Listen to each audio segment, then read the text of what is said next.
number of clients who are all applying to the same grant from the U.S. Forest Service, and it's just way too much than I can handle on my own. It was going to be overwhelming for me, and I really needed help or I was going to be drowning. I've hired grant writers that Charles has worked with, and I have another team of 2 individuals, all from the Unicorn Network.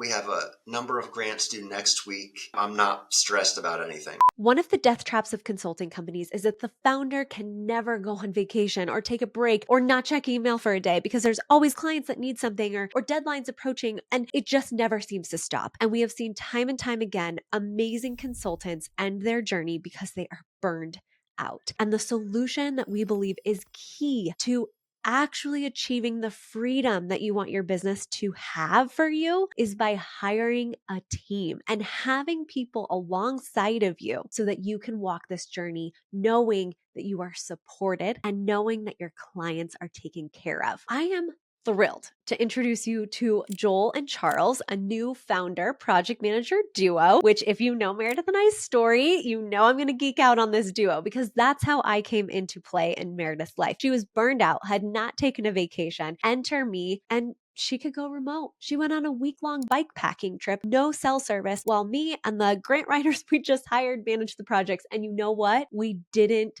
burn anything down. It was all okay. And that is what comes when you can hire. And so when Joel, who's a rock star grant writer, found himself knee deep in multiple federal grants, all due at the same time for a multitude of clients, he knew he had to hire. He hired 6 unicorns to write grants and a unicorn project manager to be able to deliver all of this for his clients. And his win, all of those grants are due next week and he is not stressed. And Charles's win, he's been in the collective for 3 months, and through a genuine, curious conversation with Joel, this door opened to so many possibilities. Meet Joel and Charles. Welcome, Joel and Charles. Yes, hello. Good to be here. Joel, I want to start with you. Why you wanted to hire? What need were you feeling? I have a number of clients who are all applying to the same grant from the U.S. Forest Service. It's the area where my background is. I've had a bunch of people who are interested in having me write this for them, and it's just way too much than I can handle on my own. And besides hiring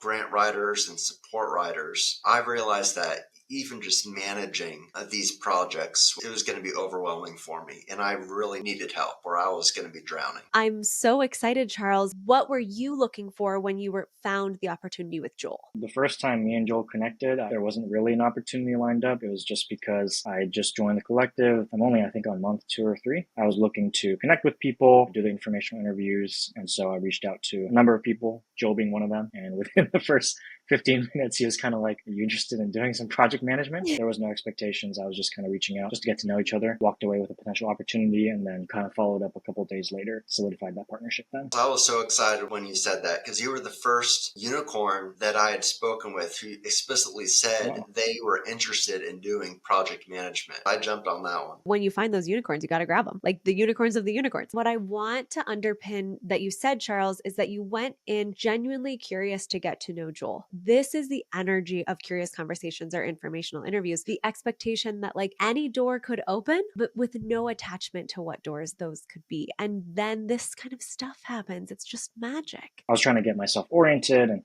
trying to understand who are the people that were a little bit more active. And I saw Joel's name pop up. Joel, because your tagline is Joel Gingerbeard. That kind of stuck out to me. I was like, oh, he seems interesting. I'll reach out to him. That was really all there was to it. That is so fun. Your ginger beard is famous now. It is. Good. Charles, do you come from a project management background? Were you bringing that skill set in, or did you think that it was just something that you would enjoy doing? I have no formal project management training or certifications, but wearing a lot of hats is something that I've always kind of had to do growing up in a family business. It's just a lot of moving parts, and I've always been very comfortable in that kind of setting. That was something that I wanted to explore more in like a formal setting with like a role tied to it, just so I could understand what that would look like working for somebody and working within a company. Joel, what about Charles and the way that you guys interacted made you want to take a chance on someone who wasn't coming in with previous experience in the traditional form of project management? Obviously, there was something in there that said, I can trust this guy to manage all of these clients, and they're big clients with big projects and new grant writers. Sure. Well, he had really nice hair, and Excellent. that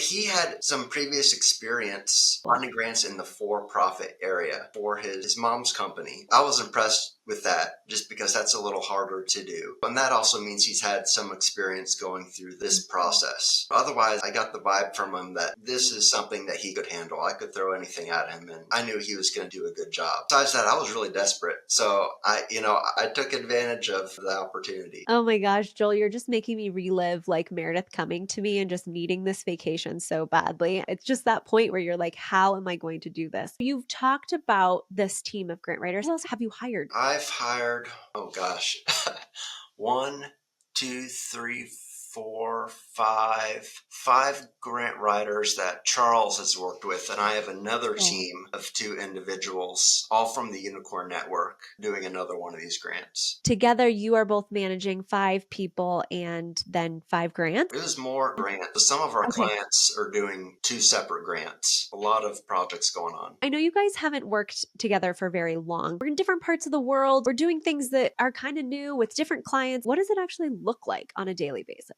Kind of on a day-to-day, Joel and I have a lot of progress meetings are kind of key to our interactions with the clients, and have been really, really helpful for our grant writers as well. That's kind of the key in how we work together during the week. Aside from that, meeting each other on Slack. Sometimes I'll give Joel a call if there's kind of last minute things that come up. I like that Joel kind of set up that expectation, check in weekly with the client to not only build rapport, but also to make sure that they know that things are moving along smoothly. And then it also gives us time to ask questions, because one thing that I've kind of learned is no matter how much you kind of plan ahead for these things, questions always pop up. And at the end of the day, you don't know what you don't know until you're kind of in it. Are both of you handling client relations? Like both of you are going to those meetings? Yes. Yes. Have the clients been receptive to another face helping manage the project? They haven't had any sort of issue with that. They like feel more trust sometimes when there's multiple faces that they can talk to and know that we are all working on your behalf. What does it look like for you, Joel? This summer you were, I don't know what to do. And then in the fall, you were like, I have all of these projects, all of these clients I need to hire. So what does it look like to go from managing yourself to like building a team? First, had a training session, how to hire and scale your business, and wouldn't have been prepared if I hadn't gone through that cohort. So thank you so much for that. Just being able to set up your systems ahead of time to hire people and know what to do and the cadence that you need for these projects was really important. Because I didn't have a lot going on, I had time to prepare. It's worked out. I have another retainer client set up for next year. Charles has taken a huge burden off my shoulders so I can actually function and run my business. It's been a lot of fun too. I've really enjoyed this. There's something pretty magical about knowing that you can talk to someone. Just how you said, Charles, like if there's something that comes up, you just call and it feels less lonely. Yes. For sure. What is something that you are celebrating? We have a number of grants due next week. I'm not stressed about anything. I know everything's going to get done even a couple days ahead of time. So party. And Charles, what are you celebrating? Once all the grants are done, I'm celebrating the fact that I can take 2 or 3 weeks off, not feeling any guilt or not feeling anything about should be working. I'm going actually to a friend's wedding, and I'm able to take a trip to Taiwan through the New Year's and not have to worry about work after all the grants are done. Looking forward to that. Oh, what a great way to unplug. When you joined the collective, what was your definition of success? Very early in my career, and so success kind of looks like learning and growing. And the way I saw it, collective was a concentrated group of individuals that could learn a lot from. And so that was the main motivator for joining. Through that, I've got to meet individuals. It's kind of like you said, you can't really predict how things unfold. It's just about kind of who you meet. It's been a great ride so far. Not only do you get to do all these cool things like managing the projects and getting all the deadlines in and meeting with the clients, like that's all good on itself, but you actually get to work on really complicated and fun grants. I never would have imagined I'd be working on biochar and looking at quotes for pulverizers. Here I am, and I think that's the fun part about grant writing. You get to follow the funding, and the funding will lead you to pretty interesting projects. We get a question a lot that says, can you write the same grant for multiple clients? Is that ethical? We obviously believe it's great. If you become a subject matter expert in it, even better for your clients. What are your thoughts, and maybe do the clients care? I don't have any issue with it. It's always in my contracts that I'm not bound just to that one client.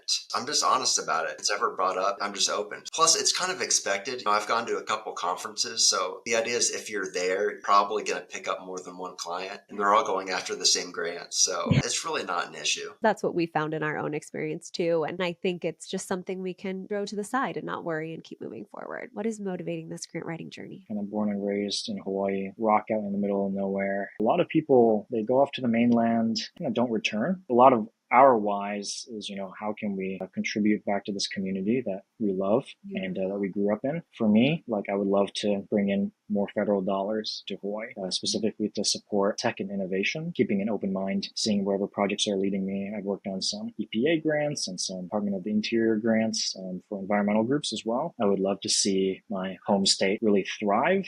Nonprofit work and grant writing work is a great way that I can contribute to that mission. If you get to stay in your island, in your community, you also get to put dollars into that may have been reserved once in a lifetime for only people who are in big cities or only people on the mainland. And now you get to work where you want to live and pour the dollars that you're earning into that local community too, which just increases the economy altogether in different more isolated parts of the US and the world. But I love that aspect too. It's the grant funding that we're bringing in, and the dual impact of that is that you're earning money to actually put back into the community too. For sure. Hawaii is a really special place. It's kind of popping up more on people's radars in terms of, at least in the tech and innovation space. So as much as I can support that, that'd be awesome. So cool. Okay, Joel, your turn. What's your why? I kind of have two whys. The foundational one is it's always going to be my family. I started this to support them. And then the other thing is I really enjoy running my own business and just the freedom and the challenge that comes with it. It's a lot of fun. I enjoy it. Yes, you are a true entrepreneur. And every time I talk to you, I am reminded of that, because your curiosity for taking the risks, you still take calculated risks. You're never going to put your family in jeopardy. And also, what you're going to go after, and you do it really well. So I'm just so grateful for both of you. I am so grateful for your openness to experiment with what does this look like if we hire a project manager? What does it look like if we hire a bunch of grant writers? I find it all so beautiful. So thank you. Thanks for inviting us. Thanks, Alex.